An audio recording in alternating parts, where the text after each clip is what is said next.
अंतःकरण हिलिंग म्हणजे काय? Antahkarana is my brand name. तुमच्या अनुभवातून असं काही केसेस घडल्यात का ज्यामध्ये डॉक्टर्सनी होप सोडली? 4 वे फेल झाल्यानंतर कपलच होप सोडू शकतं किंवा त्या डिप्रेशनमध्ये जाऊ शकतं. तर IVF मध्ये बरेच लोक अनसक्सेसफुल पण होतात, तर ह्या मागचे काय कारण असू शकतात? Medical science is the strong foundation. एक लाईफस्टाईल अशी असते की फक्त जॉब आणि काम यालाच स्त्री फोकस करते. जे कपल्स ज्यांना खूप दिवसापासून खूप वर्षापासून प्रेग्नन्सी राहत नाही, त्यांना तुम्ही पहिल्यांदा काय सजेशन द्याल? मेडिकल ट्रीटमेंट, हिलिंग का लाईफस्टाईल चेंजेस? नमस्कार, एमएलए टॉक शो मध्ये तुमचं मनापासून स्वागत आहे. मी आहे तुमची होस्ट अभिलाषा. फेसबुकवर सर्च करा एमएलए महाराष्ट्रीयन लेडीज असोसिएशन आणि लगेच जॉईन करा. एमएलए टॉक शो मध्ये आपण नेहमी बोलतो अशा व्यक्तींसोबत ज्यांच्या कामामुळे लोकांच्या आयुष्यात सकारात्मक बदल होतात. आपल्यासोबत आज आहेत कीर्ती चव्हाण, ज्या अनेक कपल्सला अंतःकरण हिलिंग्स आणि एनर्जी हिलिंग यांच्या माध्यमातून इमोशनल बॅलन्स, पॉझिटिव्हिटी आणि प्रेग्नन्सी जर्नीमध्ये खूप मोठा सपोर्ट करतात. IVF journey, mental health, healing journey आणि मिरॅकल प्रेग्नन्सी याबद्दल आज आपण बोलणार आहोत. आणि आजची चर्चा खरंच इंटरेस्टिंग असणार आहे, कारण IVF हे खूप लोकांच्या जिव्हाळ्याचा प्रश्न आहे, ज्यासाठी लोक डिस्परेट असतात. सो कीर्ती मॅम, तुमचं मनापासून स्वागत आहे एमएलए टॉक शो मध्ये. आणि आजच्या 3ऱ्या एपिसोडमध्ये तुम्हाला बोलून आम्हाला खूप आनंद होतोय. सो मॅम, दर्शकांना काय सांगाल? प्रथम तुम्हाला thank you so much for the opportunity. आणि दर्शकांनाही नमस्कार. खूप आनंद होतोय माझं लर्निंग्स, माझे एक्सपिरियन्सेस तुमच्यासोबत शेअर करण्यासाठी. थँक्यू. आणि हा पॉडकास्ट नुसता IVF जर्नीच्या कपल्सनेच पाहावा असं नाही आहे, ज्यांना ती अवॉइड करायची त्यांनी पण पाहावा. सो जर तुमच्या घरामध्ये लग्नाची मुलगी असेल तरीही तुम्ही पाहावा. आणि जे कपल्स नॉट ओन्ली बेबी पण इवन वेल्थ पण मॅनिफेस्ट करतायत त्यांच्यासाठी सुद्धा हे महत्त्वाचं आहे. सुपर्ब. सो हा एपिसोड निश्चितच व्हायरल होणार आहे, कारण प्रत्येकाच्या जिव्हाळ्याचा प्रश्न आहे. मॅडम, मला पहिल्यांदा सांगा की अंतःकरण हिलिंग म्हणजे काय? Antahkarana is my brand name. Okay. So Antahkarana I have few more programs.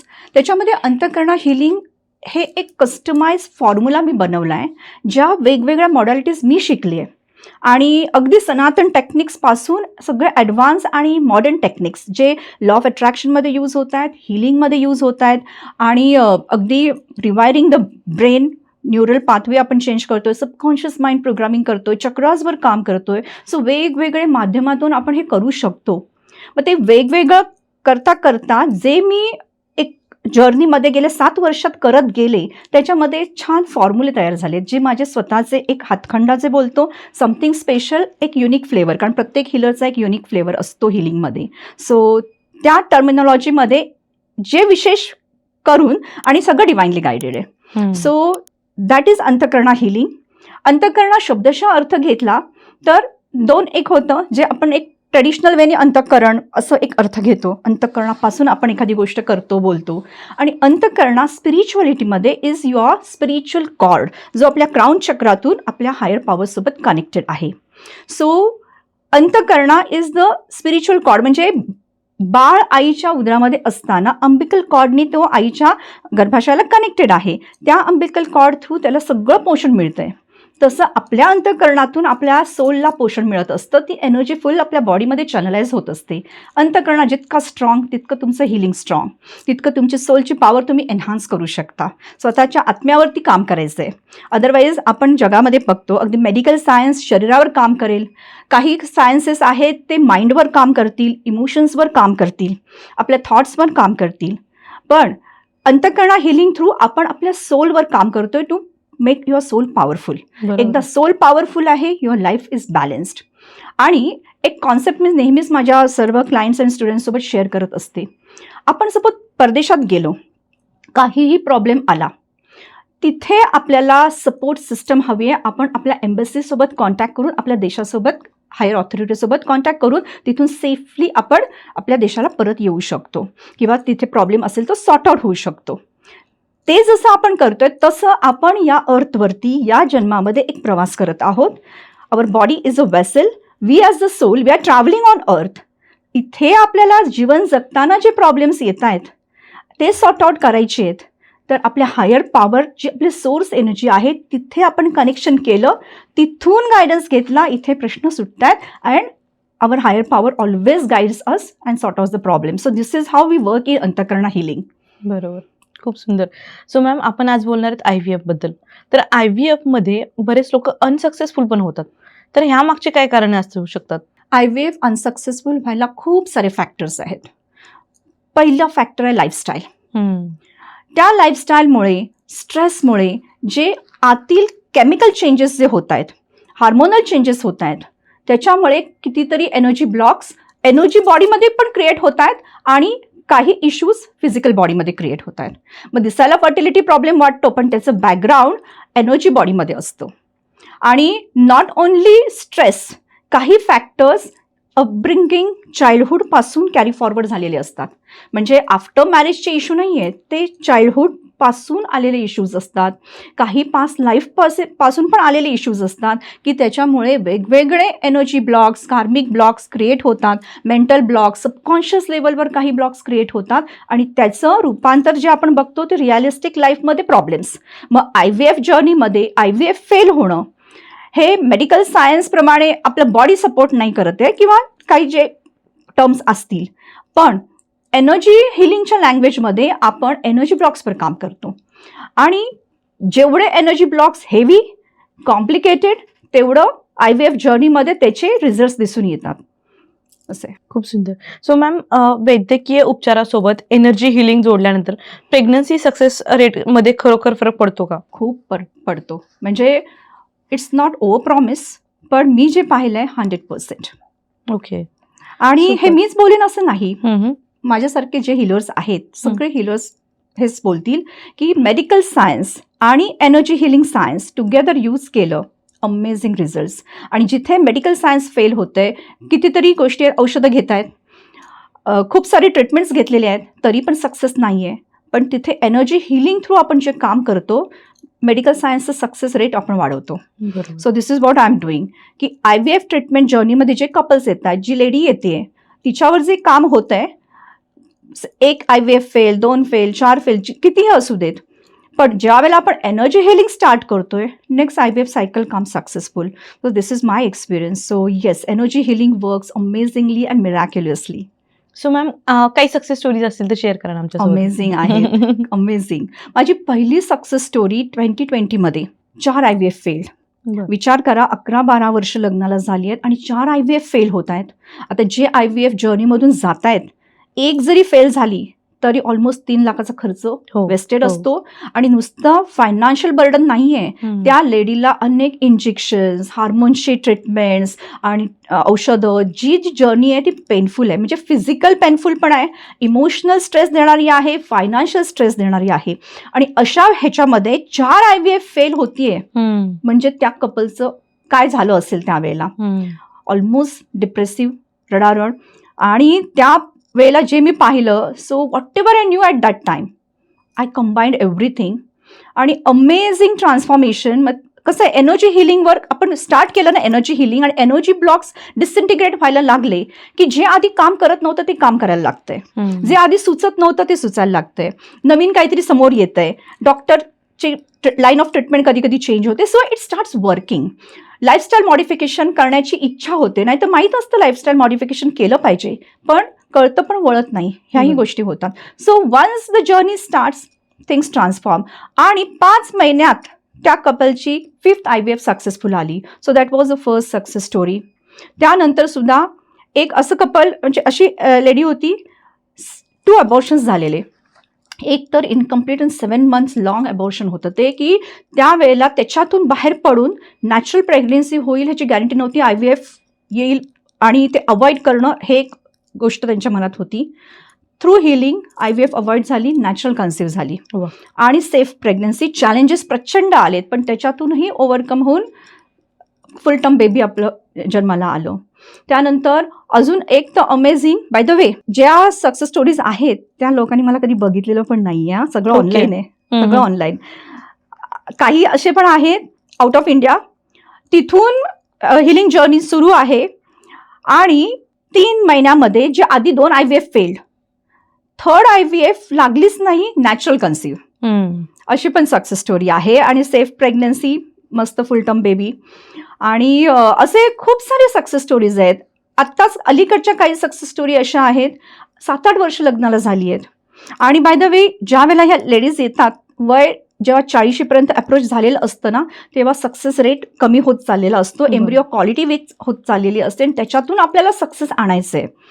So 7-8 वर्ष लग्नाला झाली आहेत आणि त्याच्यातून एक IVF फेल, 1 वर्ष जर्नी चालू, एम्ब्रिओ ट्रान्सफरची डेट मिळणं फार मोठी गोष्ट असते. कारण का एम्ब्रिओ ट्रान्सफर होण्यासाठी काही युटरसच्या इंटरनल गोष्टी अलाईन व्हाव्या लागतात, तरच डॉक्टर एम्ब्रिओ ट्रान्सफर करतात, तरच ते सक्सेसफुल येणार. त्यामुळे ती डेट मिळणं पण इम्पॉर्टंट असतं. ती lining thick, endometrial lining thick होणं गरजेचं असतं. एक त्याचं बेंचमार्क आहे, त्याच्यावर जाणं गरजेचं असतं. Within 3 months pregnancy successful. आता लेटेस्ट अशी आहे विदिन 46 days, म्हणजे हार्डली 1.5 महिन्यात. म्हणजे जे 7-8 वर्षात नाही झालं, जे 1 वर्षात नाही झालं, ते 1.5 महिन्यात झालं pregnancy successful through next IVF. So अशा अमेझिंग सक्सेस स्टोरीज आहेत जी मला सुद्धा एक इन्स्पायर आणि करते. आणि म्हणण्यापेक्षा हे घडतं कसं सगळ्यांना प्रश्न पडतो. विदाऊट टच, विदाऊट मेडिसिन, मी समोर पण नसते, सगळं ऑनलाईन झूमवर चाललेलं आहे किंवा डिस्टन्स सेलिंगमधून चाललंय, त्यांनी मला कधी पाहिलेलं नाही, मी त्यांना कधी पाहिलेलं नाही, मग हे घडतं कसं. सो खूप साऱ्या लोकांचा हा प्रश्न असतो. But this is all divine guidance, divine energy channelising. आणि असे खूप छान छान सक्सेस स्टोरीज आहेत जिथे 2 तऱ्हेने आपण काम करतो. IVF जर्नी आयदर सक्सेसफुल किंवा अवॉइड IVF, नॅचरल प्रेग्नन्सी, असं पण आहे. सुपर. माझा प्रश्न तुम्ही विचारला. मला जो प्रश्न विचारतो त्याचं Okay. उत्तर तुम्ही सांगितलं आता. ओके. सो तुमच्या अनुभवातून असं काही केसेस घडल्यात का ज्यामध्ये डॉक्टर्सनी होप सोडली की आता हिलिंग होत नाहीये किंवा नाही का आता म्हणजे प्रेग्नन्सी राहू शकत नाहीये, तर त्या केसमध्ये तुम्ही तुमच्या हिलिंग्सनं किंवा पॉझिटिव्ह एनर्जीनं सक्सेसफुल घडवलंय का? माझ्याकडे आतापर्यंत ज्या स्टोरीज आल्या तिथे डॉक्टर्सनी होप नाही सोडलेली. बघा 4 IVF फेल आहे, पण डॉक्टरनी नाही की बाबा आता 5वी नाही करू शकत, नो. पण 4 IVF फेल झाल्यानंतर कपलच होप सोडू शकतं किंवा त्या डिप्रेशनमध्ये जाऊ शकतं आणि 5वी सक्सेस, कारण हे ऑलमोस्ट सगळ्या 2 IVF फेल आहे तरी 3री सक्सेसफुल येईल की नाही हे डाऊट असतो. म्हणजे हिलिंग प्रोग्राम घेते वेळी सुद्धा ते कन्व्हिक्शन नाही आहे की खरंच हिलिंग काम करेल की नाही.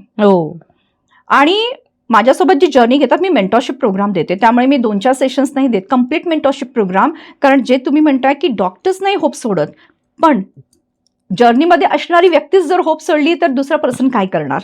डॉक्टरही काही करू शकत नाही आणि हिलरही काही करू शकत नाही. त्यामुळे असे होप सोडलेल्या केसेस सुद्धा आपल्याला एक जर्नी सक्सेसफुल करून सक्सेसफुल आलेत. बरोबर. अशा आहेत स्टोरीज. ओके. सो आता तुम्ही जसं म्हणलं की 2 प्रेग्नन्सी सक्सेसफुल होत नाही झाल्या, 3ऱ्या वेळेस पण प्रयत्न केला. सो असे बरेच कपल्स आहेत जे स्ट्रेस मधनं जात आहेत, फिअर्स मधनं जात आहेत, निगेटिव्ह थॉट्स आहेत. मग IVF जर्नीमध्ये मेंटल हिलिंग कसं काम करतं? खूप प्रभावीपणे काम करतो. कारण कसं असतं बघा, जी IVF जर्नी, आता जे जात आहेत त्यांना माहीत आहे आपण कुठल्या जर्नीमधून जातोय. ज्यांना माहीत नाही आहे IVF जर्नी काय आहे आणि आपल्याला अवॉइड करायचं आहे, त्यांच्यासाठी हा खूप इम्पॉर्टंट प्रश्न आहे की एक लाईफस्टाईल अशी असते की फक्त जॉब आणि काम ह्यालाच स्त्री फोकस करते. तिला तिचा जॉब फोकस करायचा आहे, तिला तिचं घर आणि रिलेशनशिप पण आहेत, त्याच्यामध्ये ती स्वतःला नेग्लेक्ट करते.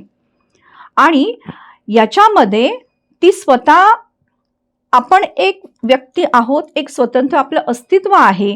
आईपणासाठी एक तयारी जी हवी आहे ती तयारीच तिची नसते. कारण तिचा फोकस काय आहे? करिअर. तिचा फोकस आहे बाह्य गोष्टी. आईपणासाठी आणि येतात अशा केसेस की आणि स्वतः मला कबूलही करतात की आम्ही म्हणजे कधी बाळ ही प्रायोरिटीच नाही ठेवली. Job priority, promotion priority, performance priority, दुसरी लोक प्रायोरिटी, हे प्रायोरिटी. त्यामुळे baby is always neglected factor. आणि ज्या वेळेला हवं आहे त्यावेळेला उशीर झालेला असतो आणि मग IVF जर्नीशिवाय पर्याय नसतो. स्ट्रेसफुल लाईफ जी वुमन किंवा हायर ऑथॉरिटीची जी लाईफस्टाईल ती जगत असते, त्या स्त्रियांना मेंटल हिलिंगची अतिशय गरज असते. तिथे आपण माइंडवर काम करतोय, इमोशन्सवर काम करतोय, थॉट फॉर्म्स अँड थॉट पॅटर्न्सवर काम करतोय, सबकॉन्शियस माइंडवर काम करतोय, पूर्ण चक्र ऑरावर तर काम करतच असतो. First connect her with her own self, त्याच्यावर आपण काम करत असतो. सो अशा फॅक्टर्समधून मल्टिपल डायमेन्शन्सवर आपण काम करतो. आणि इन शॉर्ट ज्या वेळेला आपण त्या हिलिंग प्रोग्राम थ्रू जातो, मेंटलसुद्धा आणि इमोशनलसुद्धा, energy body also and physical body also. कारण हिलिंग म्हटलं की ते फुल होलिस्टिक पॅकेज असतं ॲट ऑल लेवल्स, म्हणजे emotional level, mental level, physical level and spiritual level. मग सगळ्या लेवल्सवर आपण काम करतो, नॉट ओन्ली मेंटल लेवल. आणि त्यामुळे जे एनर्जी क्लेन्सिंग होतंय, जी एनर्जी अलाइनमेंट होते with the higher powers, with her soul, with her own self, with clarity. आणि जे ट्रॉमास, मेंटल हिलिंगमध्ये आपण काय करतो, जे ट्रॉमास तिच्या फिअर फॅक्टर्स किंवा अँझायटी, वरी, रूट कॉजेसपर्यंत आपण जातो आणि ते अपरूट करत असतो. कारण प्रत्येक इंटरॅक्शन जी कुठल्याही एक्सपिरियन्ससोबत आहे, म्हणजे आधीची IVF फेल्ड एक्सपिरियन्स आला, त्या एक्सपिरियन्सचं एनर्जेटिक ब्ल्यूप्रिंट एक तयार होते, ओम चक्रावरती अफेक्ट करते. त्यामुळे सेकंड सायकलला जायच्या आधी हे क्लेन्स करणं गरजेचं असतं, नाही तर पॅटर्न रिपीट होतो. That is what I do. म्हणजे much more than mental healing, we work upon energetic blueprint, we work upon soul blueprint. Soul blueprint आपण जन्माच्या आधी कॅरी केलेली असते, म्हणून या गोष्टी लाईफमध्ये समोर येतात. म्हणजे आपण कर्मा हिलिंग, सोल हिलिंग पर्यंत काम करतो. सो मॅम, अंतःकरण हिलिंगच्या मार्फत तुम्ही स्ट्रेस मॅनेजमेंट कसं करता? अंतःकरण हिलिंगच्या मार्फत स्ट्रेस मॅनेजमेंट आपण अमेझिंगली करतो. आणि अनेक प्रकारचा स्ट्रेस, फर्स्ट ऑफ ऑल जे स्ट्रेस त्यांनी आपल्या लाईफस्टाईलमधून आणलेला आहे त्या स्त्रीने किंवा हजबंडपेक्षा जास्त आपण विमेनवरती काम करतो, कारण ती शेवटी 9 months जर्नीमध्ये जाणार आहे. तिची प्रत्येक स्ट्रेस लेवल, तिचं प्रत्येक इमोशन, तिची एनर्जी बाळावरती काम करणार आहे. So I work upon women to release stress. त्याच्या थ्रू आपण काही गायडेड मेडिटेशन किंवा एक techniques, law of attraction techniques किंवा एनर्जी हिलिंग टेक्निक्स आपण यूज करतो. आणि हा स्ट्रेस फक्त लाईफस्टाईलचा नाही आहे. आज माझ्याकडे येणारे विमेन आहेत 3-3 लाख, 5 लाख, 8 लाख, आणि दर महिन्याचा त्यांचा खर्च 35,000 जातो, even during pregnancy journey, after conceiving also. म्हणजे फायनान्शियल स्ट्रेस किती आहे. आणि असे सुद्धा माझ्याकडे लेडीज येतात की ज्यांना माझा प्रोग्राम घ्यायचा आहे, पण husband is not allowing financial स्ट्रेसमुळे, आणि तिथे त्या नाराज असतात किंवा दोन्ही कपल, दोघांना फायनान्शियल स्ट्रेस केवढा आहे. सो थ्रू अंतःकरण हिलिंग आपण नुसतं लाईफस्टाईल स्ट्रेस नाही, आपण फायनान्शियल स्ट्रेस रिलीज करायला सुद्धा सपोर्ट करतो. म्हणजे वेल्थ मॅनिफेस्टेशन टेक्निक सुद्धा मी त्याच्यात त्यांना देते, कारण का मी वेगवेगळे प्रोग्राम्स देते. IVF जर्नी घेणारे आपापल्या बजेटप्रमाणे वेगवेगळे प्रोग्राम्स घेतात. म्हणजे हाय एंड प्रोग्राम्स आहेत, त्याच्यामध्ये 1-on-1 कोचिंग असतं, 1-on-1 हिलिंग असतं. त्याच्यामध्ये how to release financial stress, कारण तो सगळ्यात मूळ कारण नंतर बनतो ड्युरिंग द जर्नी. अरे एक फेल झाली, आता पुन्हा खर्च, अरे इतका खर्च, औषध पाण्याचा केवढा खर्च, सगळे म्हणजे एक त्यांचं बिल प्रचंड असतं, because they share with me. So स्ट्रेसमध्ये आपण all type of stress cover करतो, पण त्याचे माझे स्वतःचे एक वे ऑफ वर्किंग आहे. ज्या वेळेला ॲडमिशन्स घेतात त्या प्रोग्राममध्ये मी त्यांना घालते, आणि हळुवारपणे म्हणजे एक पाकळी, जसं एखादं फूल असेल, एक पाकळी आपण उमलत जातो आणि मग तो फ्रॅग्रन्स येतो, तसं पूर्ण त्यांचं हिलिंग त्याच्यामध्ये आपण करतो. मग ते फ्रॅग्रन्स म्हणजे बेबी मॅनिफेस्टेशन आपल्याला दिसतं. सुपर. सो जे कपल्स ज्यांना खूप दिवसापासून, खूप वर्षापासून प्रेग्नन्सी राहत नाही, त्यांना तुम्ही पहिल्यांदा काय सजेशन द्याल? मेडिकल ट्रीटमेंट, हिलिंग का लाईफस्टाईल चेंजेस? मेडिकल ट्रीटमेंट तर मस्ट आहे, कारण मी स्वतः एक सायन्स स्टुडंट आहे, मॅथमॅटिक्सची लेक्चरर आहे. So everything I work with scientific way. आज हे जे मी एक केस हँडल करते, तिथे कुठेही मी क्रिस्टलसुद्धा रेकमेंड, कितीतरी केसेसमध्ये क्रिस्टलसुद्धा रेकमेंड नाही, कुठलं बाह्य काहीही नाही आहे. Only on your energy, only on your mind. पण medical science is the strong foundation, ते तर करायचं आहे. मी कधीच डॉक्टरचे हे नाही करत, ते तर करायचं आहे.